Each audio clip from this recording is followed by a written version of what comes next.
Smart at Work vous est présenté en partenariat avec Manutan.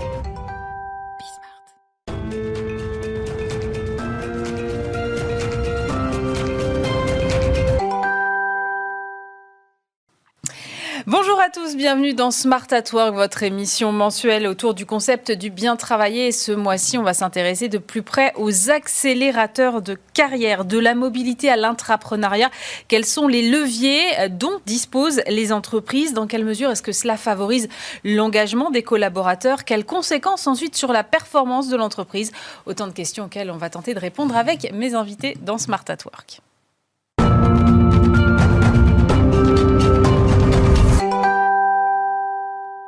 Et pour commencer cette émission, je suis avec Véronique Bouchard. Bonjour. Bonjour. Vous êtes professeure à EM Lyon Business School et vous êtes spécialiste de l'intrapreneuriat. Vous êtes d'ailleurs la fondatrice de l'Institut de l'intrapreneuriat. Déjà, ce mot intrapreneuriat, est-ce que vous pouvez me le définir? Parce que ce n'est pas forcément un concept que tout le monde connaît. Il y a une définition toute simple qui est de dire que c'est l'adoption de valeurs, de postures et d'approches entrepreneuriales par les employés d'une organisation déjà constituée, existante. C'est un résumé de dire que c'est entreprendre à l'intérieur d'une entreprise? En fait, c'est un peu plus compliqué que ça. En fait, ça suppose plus que d'entreprendre à l'intérieur d'une entreprise, c'est plutôt d'entreprendre avec une entreprise. En fait, c'est basé, le succès de l'entrepreneuriat est basé sur une sorte de partenariat entre l'employé, l'individu et l'organisation. Un intrapreneur ne réussit pas tout seul, il a aussi besoin des appuis d'un contexte de parties prenantes. Sans ça, il ne s'en sort pas. Quel est l'intérêt pour les entreprises d'encourager ce genre de pratique? En fait, l'intrapreneuriat est une pratique managériale de plus en plus populaire. Donc, il y a de plus en plus de grandes entreprises et moyennes entreprises qui encouragent l'intrapreneuriat. Parce que ça répond à de multiples enjeux. Donc, il y a des enjeux entre guillemets RH, qui peuvent être des questions d'engagement, de motivation, de rétention des talents. Et puis, bien sûr, il y a des enjeux business, donc des enjeux liés à l'innovation. L'entrepreneuriat permet de diversifier le portefeuille d'innovation, de sortir du précaré, disons, de la R&D et du marketing, d'innover à 360 degrés. C'est aussi une façon d'innover qui est agile, qui est rapide, donc ça permet des gains en termes d'accès au marché, en termes de temps pour accéder au marché. Et puis l'entrepreneuriat, quelque part, on l'oublie, mais c'est presque un entrepreneur qui se débat pendant 1 an, 2 ans sur son projet. Eh bien, il acquiert de multiples compétences, il devient polyvalent. S'il venait du marketing, il est désormais très fort en finance et vice-versa. Donc, en fait, l'expérience entrepreneuriale, c'est aussi une occasion de développer beaucoup de compétences. Et du coup, ça peut, à terme, justement, favoriser la mobilité en interne. C'est-à-dire, si on a fait un projet intrapreneurial et qu'il échoue, avec toutes ces nouvelles compétences, on peut bouger? Oui, à condition que la RH soit sensibilisée et soit capable d'évaluer le cheminement, la progression de l'intrapreneur ou des intrapreneurs. Est-ce que vous disiez, il y a de plus en plus d'entreprises qui s'y mettent. Est-ce que c'est réservé quand même à une certaine taille d'entreprise? C'est peut-être plus compliqué à mettre en place dans des TPE, par exemple? TPE, c'est vraiment petit. Là, je ne pense pas que dans une très petite entreprise, on puisse allouer des ressources à ce qui n'est pas, disons... ce qui n'est pas la mission principale de l'entreprise, mais déjà dans des entreprises de taille moyenne, on peut tout à fait avoir une culture intrapreneuriale, une culture qui favorise la prise d'initiative. Comme c'est une petite entreprise, on a des circuits de décision très courts. Les décisions sont informelles, donc l'employé qui a une idée sait à qui il doit s'adresser. Peut-être qu'il y a un conseil, il y a peut-être qu'il y a un comité qui va évaluer, ou au fil de l'eau, ou tous les 6 mois, un certain nombre d'idées, et puis décider tout simplement de financer, de miser sur un certain nombre de projets qui semblent intéressants. Donc ça peut être très simple, en fait, la procédure. Jusqu'à quel stade on peut rester intrapreneur dans son entreprise mère? Je ne sais pas si on peut dire ça comme ça, mais est-ce qu'à un moment, il faut sortir pour aller la développer en propre? En fait, au fond... Il y a une question de... normalement, l'entrepreneur se lance dans un projet qui a un certain alignement stratégique avec son entreprise. Sinon, je ne vois pas pourquoi l'entreprise... C'est ça, favoriserait cette initiative. Du temps, lui donnerait des ressources. Donc, il y a un alignement. Mais au fil du temps, il se peut que le projet évolue, pivote et devienne de moins en moins aligné, dérive un petit peu. Et qu'il faille, pour une raison ou pour une autre, dans un cas récent que j'ai vu, c'est un problème. Le projet a été porté par un entrepreneur dans le secteur financier. C'est un projet qui est très intéressant, en lien avec la finance, mais qui a des implications en termes de compliance qui sont trop risquées pour la maison mère. Donc, la décision a été prise de les externaliser, donc de faire une spin-off. Donc, il y a des cas où, effectivement, l'entrepreneur doit ou peut décider de sortir, mais c'est plutôt un effet non voulu. C'est pas ça qui est recherché. C'est pas de l'essaimage. On cherche quand même à garder la valeur créée en interne. Ou alors, l'entrepreneur peut sortir et devenir, par exemple, un fournisseur. Ça, c'est un autre cas de figure qui est assez un fournisseur de l'entreprise pour laquelle il a travaillé auparavant. Et il y a un profil type d'intrapreneur parce que tout le monde ne peut pas le faire, j'imagine. Je ne pense pas qu'il y ait de profil type en termes de homme, femme, âge, fonction. Par contre, c'est sûr qu'il faut d'abord croire énormément en son projet. Donc, il faut qu'il y ait vraiment un fit entre le projet et la personne. Et puis, je dirais que l'entrepreneur, c'est quand même quelqu'un de très débrouillard, qui n'a pas peur de salir les mains, qui n'a pas peur d'apprendre, qui n'a pas peur de se remettre en cause et qui est quand même assez orienté, qui a une bonne intelligence émotionnelle, qui n'est pas complètement, pas trop autiste, on va dire. Parce qu'il y a toute une partie politique qui est quand même très importante. Merci Véronique, vous restez avec nous dans un instant. On poursuit cette discussion avec deux autres invités.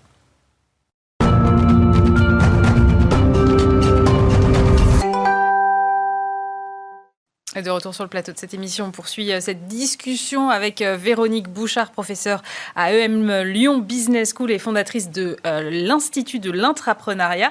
À vos côtés, Marianne Tessier, bonjour. Bonjour. Vous êtes cofondatrice de Neoness. Et puis Xavier Laurent, bonjour. Bonjour. Directeur des fusions et acquisitions du groupe Manutan et partenaire de cette émission. Xavier, mettre en place des parcours de mobilité à l'intérieur d'une entreprise, est-ce que, selon vous, c'est le meilleur moyen de fidéliser les talents ? Alors, je ne sais pas si c'est le seul, en tout cas, mais c'est un super moyen de fidéliser. Et surtout, dans des entreprises de taille moyenne ou des ETI comme Manutan, on a des organigrammes qui sont relativement plats. Et donc, la carrière, ce n'est pas forcément d'être de plus en plus chef. Et donc, on va créer des carrières beaucoup plus horizontales qui vont permettre à chacun de prendre un poste et puis éventuellement d'aller travailler, passer du marketing au HR ou bien du contrôle de gestion à autre chose. Et ça permet, d'une part, pour la personne d'évoluer dans ses compétences, et ça permet d'apporter à l'entreprise aussi des compétences un peu horizontales.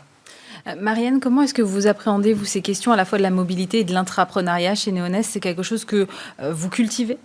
Oui, alors la mobilité, en effet, c'est hyper important, surtout que nous, on est une entreprise avec...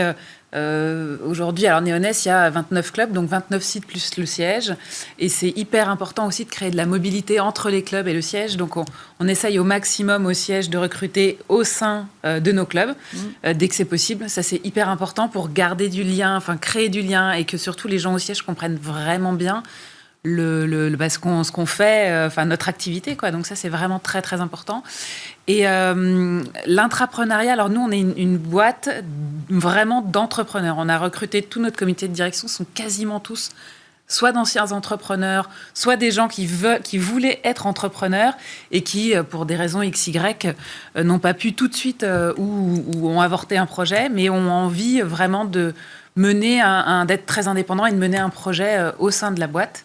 Donc, nous, on est vraiment, vraiment là-dedans. Et pourquoi ce choix ?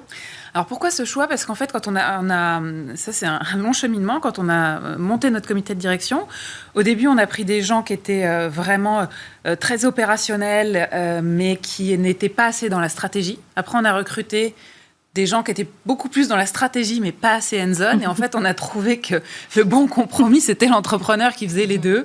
Et on a recruté notre comité de direction comme ça. Véronique, vous qui êtes spécialiste à la fois de la stratégie et de l'intrapreneuriat, quel regard vous portez ? Je pense que c'est beaucoup plus facile de mettre en œuvre l'intrapreneuriat de cette manière-là, par le recrutement, qu'en lançant de coûteux programmes d'intrapreneuriat qui sont complexes à mettre en œuvre, qui ne donnent pas toujours les résultats escomptés. Là, on crée une culture. Et, j'ai pu parler avec Xavier auparavant, et il semble que dans son entreprise aussi, on a une culture où chaque individu a le droit de dépasser en fait les limites de la définition de son poste. En fait, il est encouragé, ça fait partie de la culture. Donc j'imagine que c'est un peu comme ça chez vous. Ouais. Mais quand on a cette culture-là, l'intrapreneuriat est quasi naturel en fait. Donc en fonction des opportunités, en fonction des moments de la vie, on n'est pas toujours... Être intrapreneur, c'est fatigant, entre guillemets. Ça requiert un fort engagement. Donc, il y a peut-être des moments de la carrière où on n'a pas forcément envie de ça. Et au contraire, il y a des moments où on a envie de dépasser ses limites, d'aller vers quelque chose de nouveau, de sortir de sa zone de confort. Et puis aussi, vous êtes dans une logique de croissance. Votre entreprise également est dans une forte logique de croissance. Donc, elle attire aussi des profils qui sont des profils d'entrepreneurs qui sont prêts à aller, entre guillemets, coloniser de nouveaux territoires ou développer de nouvelles pratiques. Donc, ça me paraît très bien, quoi. Xavier, on parle souvent de culture, effectivement. Alors, comment on crée le terreau favorable dans une entreprise qui est quand même une ETI chez vous? C'est déjà gros. Alors, déjà, on le dit. On dit que c'est quelque chose qui est important. Et mais parfois, entre dire et faire... Oui, déjà, on le dit. Ensuite, non, mais c'est vrai, entre dire et faire, c'est une vraie différence. En fait, il y a une question de prise de risque. Comment est-ce qu'un employé ou quelqu'un à son poste va prendre le risque d'explorer quelque chose qui n'existait peut-être pas avant, de le soumettre à son patron ou même au patron de Manutan, et comment est-ce qu'on va accueillir ce risque et surtout pas sanctionner les échecs. Parce qu'en fait, alors, le pire, c'est de laisser quelqu'un commencer, il échoue, et alors là, on le montre du doigt, on dit il a raté. Ouais. En fait, à chaque fois qu'on fait quelque chose, même si on échoue, on va apprendre énormément, et comme vous disiez... quelqu'un qui est au marketing va apprendre la finance parce qu'il va bien falloir qu'il supporte son projet. Quelqu'un qui est... Donc, il va accroître ses compétences. Même s'il échoue, c'est bon pour lui parce qu'il a progressé. Et c'est bon pour Manutan parce qu'on a quelqu'un qui a des compétences nettement supérieures. Et puis, on lui a appris à prendre ces risques-là. Et effectivement, entre dire et faire, c'est la preuve, par la preuve, en fait. Il suffit de regarder le nombre de projets qui ont été tentés. Alors, combien? Oh là, il y en a vraiment beaucoup, je ne saurais pas dire. Moi, j'en ai tenté quelques-uns, par exemple, et je n'ai pas tous réussi, mais c'est pas pour ça que je n'ai pas été valorisé par les trucs qu'on a fait. Et c'est ce qu'on disait aussi quand on discutait tout à l'heure. Souvent, à nos clients, on parle de nos échecs. On a tenté ça n'a pas marché du tout, et voilà pourquoi. Et voilà ce qu'on en a retiré. Et voilà, je pense que c'est la meilleure façon de créer cette culture-là. Non, puis il faut le dire, il faut en faire une valeur de l'entreprise. Comment est-ce qu'on fait pour se dépasser, quoi? Et qu'est-ce que ça apporte de le faire? Marianne, comment est-ce que vous accompagnez cette prise de risque? Parce que dire à ses collaborateurs, prenez des risques, faites de l'intrapreneuriat, c'est bien, mais j'imagine qu'il faut aussi avoir un côté accompagnateur, ensuite pas les laisser tout seuls face à leur projet. De toute façon, ils sont jamais tout seuls, évidemment. Après, chaque projet est vraiment différent. Donc, nous, on a des méthodes, déjà, des méthodes de conduite de projet très pragmatiques sur lesquelles on forme l'ensemble des porteurs de projets. Ouais. Ça, c'est sûr. C'est hyper important de mettre une structure, un cadre. Après, chaque projet est très différent. Donc après, c'est des échanges très réguliers. En fait, on a des différentes phases. Donc, il y a l'idéation. Donc, on partage l'idée et la direction. Ensuite, il y a la partie conception. Donc, où le porteur de projet va aller avec... pas forcément tout seul d'ailleurs, il peut être des soutiens d'experts dans la boîte, où ils vont concevoir vraiment le projet et où nous, Céline et moi, on est Votre cofondatrice. Ma cofondatrice, exactement. On est soit partie prenante parfois ou sinon en validation intermédiaire pour pouvoir réorienter et donner nos inputs. Et puis après, une fois que cette étape-là est validée, on passe en réalisation. Donc là, c'est une équipe, pour le coup, d'experts vraiment qui déploie le projet. Et puis, on fait toujours aussi, très important, le REX, donc le retour d'expérience, pour vraiment pouvoir en tirer des enseignements, que c'est échoué ou que c'est fonctionné. Donc, il y a une méthode quand même importante pour encadrer. Maintenant, il y a aussi une grande liberté qui est laissée parce qu'il y a une diversité de projets et chaque chef de projet, il met son âme et son cœur, sinon ça ne marche pas. Est-ce que vous pouvez nous donner un exemple de diversité de projets ? Parce que...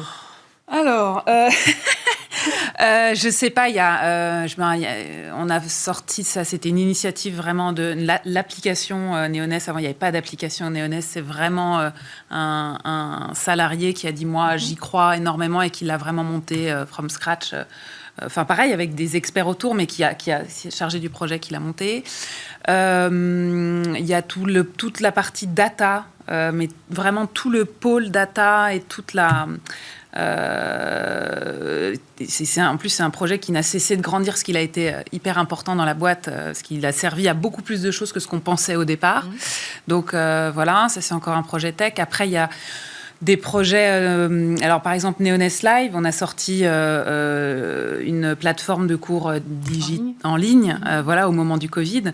Donc ça, pareil, c'est pour le coup, c'est un projet à la fois immobilier, parce qu'il faut créer un studio comme ici, un projet tech, créer la plateforme, un projet... donc c'est vraiment varié. Qu'est-ce que je pourrais vous proposer d'autre ? En fait, on en a plein. Donc, après, c'est mettre en place... c'est souvent quand même des mises en place de nouveaux outils ou de nouvelles pratiques, ce genre de choses. Et sinon, après, il y a énormément... Alors si, évidemment, sur le produit sportif. Je ne sais pas, on a lancé, par exemple, à une époque, les cours pour les enfants. Donc ça, c'était porté par une personne en interne qui a dit j'ai envie de tenter et de mettre en place les cours pour les enfants. Enfin, voilà, c'est très, très, très varié. Véronique, on voit que là, ça sert vraiment la stratégie de l'entreprise et son développement. Oui. Est-ce que ça sert les individus ? Alors là, une question. Est-ce que vous valorisez correctement les efforts consentis ?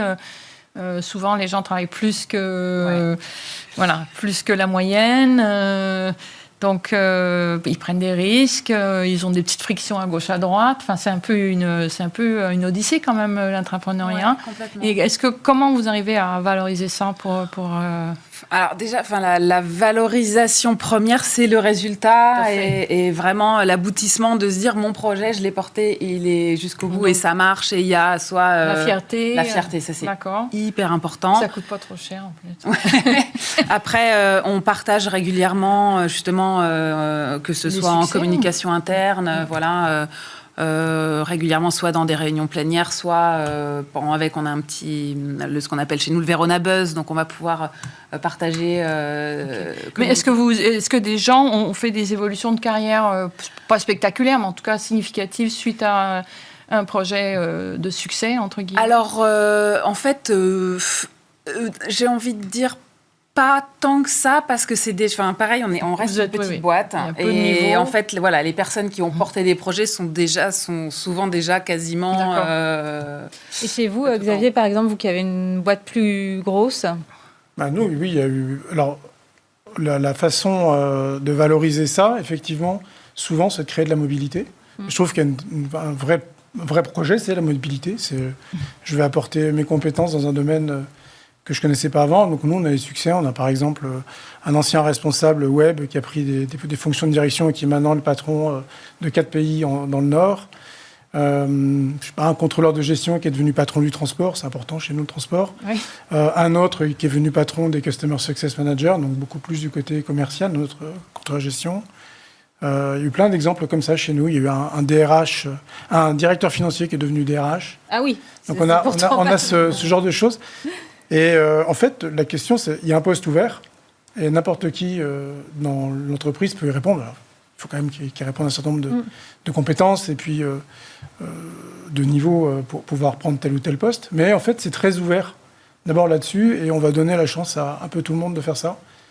Donc ça, c'est une des très bonnes façons de valoriser l'entrepreneuriat.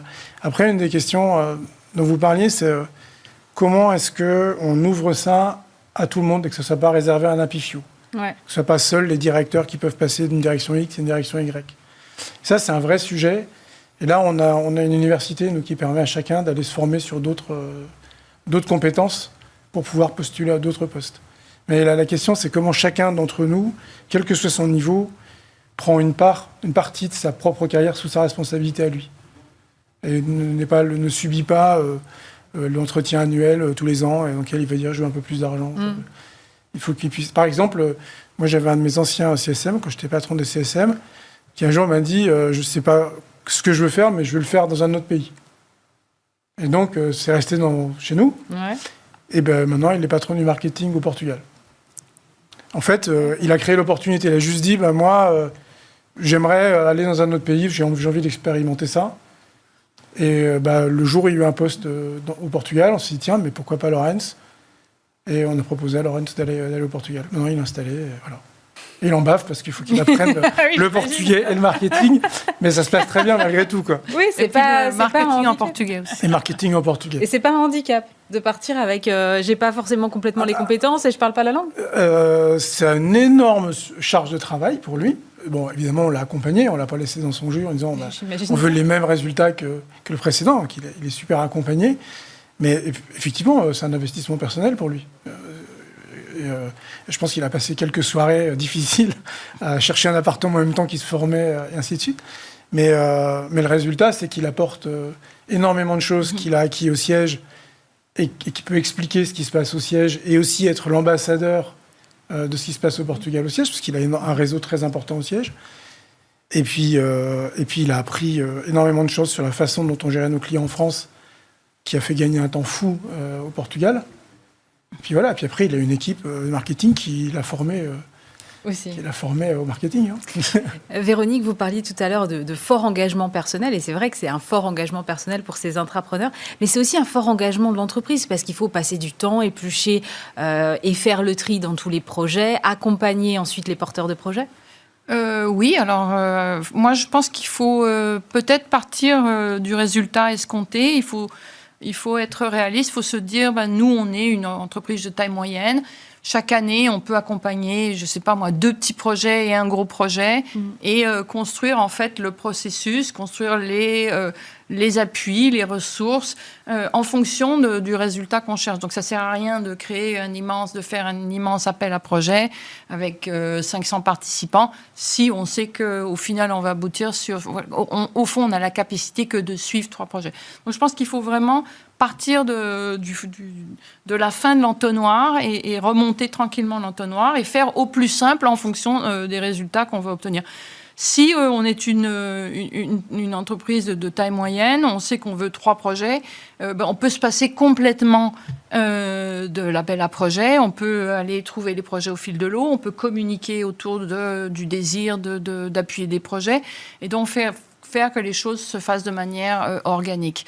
Moi, je pense que c'est bien aussi d'impliquer des responsables de BU, des responsables opérationnels qui ont quand même un petit peu de budget, qui ont des marges de manœuvre, soit un peu en termes de temps, soit en termes de pouvoir avoir de l'aide de leur équipe ou avoir un petit budget. Donc, je pense que ça facilite. Eux, ils ont leur autonomie, ils n'ont pas besoin d'aller taper à 17 portes pour trouver 5 000 € pour commencer le POC. Donc, il faut aussi on peut faire les choses très compliquées et très chères, puis on peut les faire aussi très fluides et très simples. Donc ça, c'est un choix de l'entreprise. C'est une réflexion de l'entreprise en amont, on va dire. Marianne, qu'est-ce que ça vous apporte, vous, cette culture et tous ces projets qui sont menés finalement en interne plutôt que d'aller chercher les compétences en externe ? Une dynamique, un état d'esprit, une dynamique vraiment hyper positive. Des fois, c'est hyper agréable de bosser avec des énergies vives qui ont tout le temps envie de monter des choses et qui sont hyper excitées en permanence. Moi, je dis souvent, c'est terrible parce que moi, je suis un peu comme ça aussi. Et aujourd'hui, mon job, c'est souvent de calmer et puis justement prioriser, parce que ça c'est souvent dur parce que voilà, il y a trop d'initiatives, et puis ça fait mal au cœur de dire non, et puis donc voilà, mais c'est quand même je pense que c'est contagieux également, non ? C'est très contagieux. Donc ceux qui sont tout le monde, ça amène tout le monde. Donc c'est vrai que c'est une dynamique de travail qui est vraiment très très sympa. Mais il faut savoir aussi la contenir pour pas que ça parte dans tous les sens. Ça, ouais. Et en termes de marque employeur, ça vous sert ? Oui, ça sert énormément. Oui, complètement. En fait, la première chose, c'est les salariés qui parlent eux-mêmes de leur boîte. Donc, ça, c'est essentiel. Et de pouvoir, en effet, se dire, j'ai cette autonomie, nous, on dit... Une des premières choses qu'on dit aux candidats qu'on voit en entretien, c'est vous allez créer votre poste, même s'il existe déjà, vous en ferez ce que vous voulez. Enfin, ce que vous voulez, évidemment, c'est pas tout et n'importe quoi, mais chacun peut amener sa patte et transformer complètement son poste et l'emmener là où il pense, lui, amener le plus de valeur ajoutée. Donc ça, c'est très, très motivant. Xavier, vous partagez, vous, cette expérience-là ? Je pense qu'on fabrique son poste, j'en suis alors totalement convaincu. On dépasse son poste, parce que quand on est dedans...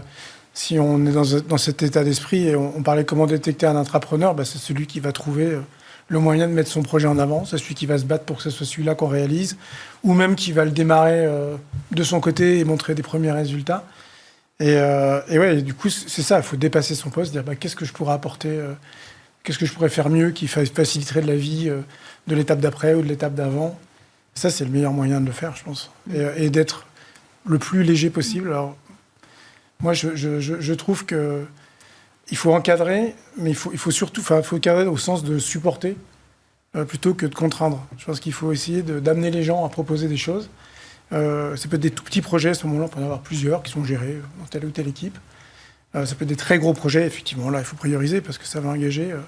Mais il faut être le plus léger. Enfin, moi, je trouve qu'il faut être le plus léger possible.